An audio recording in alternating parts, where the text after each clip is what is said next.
তো লাগে ভালোই বলছেন। তারপরে মন্ত্রী পরিষদ বিভাগ মানে ক্যাবিনেট ডিভিশনের ব্যয় পরিচালনা অপারেটিং কস্ট এবং উন্নয়ন ব্যয় নির্বাহের জন্য এ সম্পর্কিত যে বক্তব্য উনি তা দেন নাই। উনি জুলাই গণ অভ্যুত্থানের বিষয়ে স্বরাষ্ট্র মন্ত্রণালয়ের বিভিন্ন বিষয় বলেছেন। আমার মনে হয়, আশা করি আপনি আবার স্বরাষ্ট্র মন্ত্রণালয় সম্পর্কিত মঞ্জুরি দাবি উত্থাপিত হলে একই কথা বলতে পারবেন।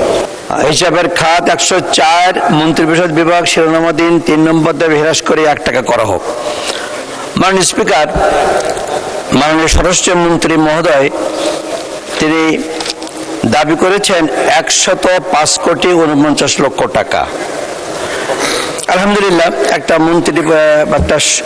মন্ত্রণালয় চালাতে গেলে টাকা অবশ্যই লাগে, এটা প্রয়োজন আছে।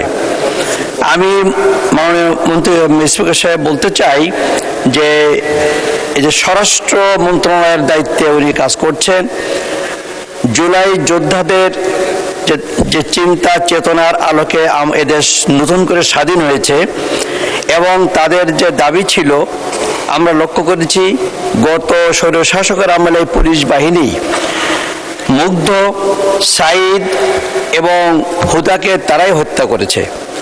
মানুষ তাই নয়, সারা দেশের লক্ষ লক্ষ হাজার হাজার ব্যক্তিকে গুম খুনের শিকার করা হয়েছে। ধন্যবাদ মাননীয় সদস্য। আমি এখন মাননীয় স্বরাষ্ট্রমন্ত্রীকে ছাঁটাই প্রস্তাবগুলোর উপর বক্তব্য রাখার জন্য আহ্বান জানাচ্ছি। ধন্যবাদ মাননীয় মন্ত্রী। মাননীয় স্পিকার, আপনাকে ধন্যবাদ। মাননীয় সদস্য জনাব GM নজরুল ইসলাম সাহেব প্রথমেই বলছেন আলহামদুলিল্লাহ, মন্ত্রণালয় চালাতে গেলে অর্থ লাগে, ভালোই বলছেন। তারপরে মন্ত্রী পরিষদ বিভাগ মানে ক্যাবিনেট ডিভিশনের ব্যয় পরিচালনা অপারেটিং কস্ট এবং উন্নয়ন ব্যয় নির্বাহের জন্য এ সম্পর্কিত যে বক্তব্য উনি তা দেন নাই। উনি জুলাই গণ অভ্যুত্থানের বিষয়ে স্বরাষ্ট্র মন্ত্রণালয়ের বিভিন্ন বিষয় বলেছেন। আমার মনে হয়, আশা করি আপনি আবার স্বরাষ্ট্র মন্ত্রণালয় সম্পর্কিত মঞ্জুরি দাবি উত্থাপিত হলে একই কথা বলতে পারবেন।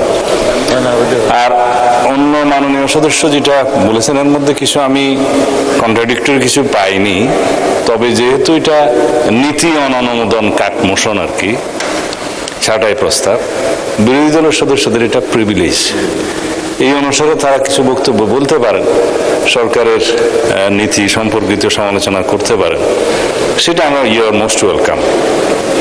তো এইখানে মন্ত্রী পরিষদ বিভাগ হচ্ছে রাষ্ট্রের সকল মন্ত্রণালয়গুলোর একরকম রেগুলেটিং মিনিস্ট্রি, ক্যাবিনেট ডিভিশন প্রধানমন্ত্রীর আওতাধীন থাকে এবং মন্ত্রী পরিষদ বিভাগের সচিব থাকে, top most bureaucrat of the country.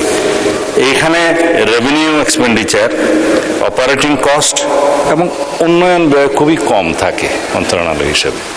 সেই হিসাবে 105 কোটি টাকা 105 লক্ষ টাকা যে মঞ্জুরি দাবি, বিগত সময়ের মঞ্জুরি দাবির সাথে আপনি তুলনা করলে দেখবেন এখানে খুব বেশি কম বেশি হয়নি, তো কমই হয়েছে। আমাদের রেভিনিউ এক্সপেন্ডিচার যাতে কম হয় সেজন্য মাননীয় প্রধানমন্ত্রীর একটা ইনস্ট্রাকশন আছে, উনি নিজেই সেটা ফলো করেন। হ্যাঁ, ক্যাবিনেট ডিভিশনে যারা চাকরি করছে তারা এখন আগের মতো উন্নত খাদ্য খেতে পারে না। 150 টাকা নামিয়ে এনেছেন। তো এখানে যথেষ্ট কৃচ্ছতা সাধন করা হয়েছে। বরং তারা কাট মোশনের জায়গায় যদি বিল মোশন করতেন এবং প্রতীকী ছাঁটাই করতেন তাহলে সেটা অ্যাপ্রোপ্রিয়েট হতো। হ্যাঁ, বিদেশ যাত্রা কর্মকর্তাদের এবং নিজের ক্ষেত্রে শত শত সফর সঙ্গে নিয়ে যে আগে বিদেশ যাত্রা হতো সেটা মাননীয় প্রধানমন্ত্রী ব্যাক করে দিয়েছেন। শুধু নেসেসারি 20-25 জন যে সফর সঙ্গী, ব্যুরোক্রেটস, সিকিউরিটি পার্সোনাল সহ, প্রেস উইং সহ, যেগুলো না হলে নয় সেইটুকুতেই বরাদ্দ। এবং তিনি একসাথে দুটো দেশ সফর করার সময় আপনারা দেখছেন মালয়েশিয়া পর্যন্ত যারা সম্পর্কিত ছিল তারা মালয়েশিয়াতে গেছে একদিন আগে, একদিন পরে ফেরত, তারা আর চায়না যায়নি একই ট্যুরে। যারা চায়নার সাথে সম্পর্কিত তারা তারপরে গিয়েছে। এইভাবে কৃচ্ছতা সাধনের মাধ্যমে এই ক্যাবিনেট ডিভিশনের ব্যয় নির্বাহিত হচ্ছে। তো সুতরাং মাননীয় স্পিকার, যে মঞ্জুরি দাবিটা আমি মাননীয় প্রধানমন্ত্রীর পক্ষে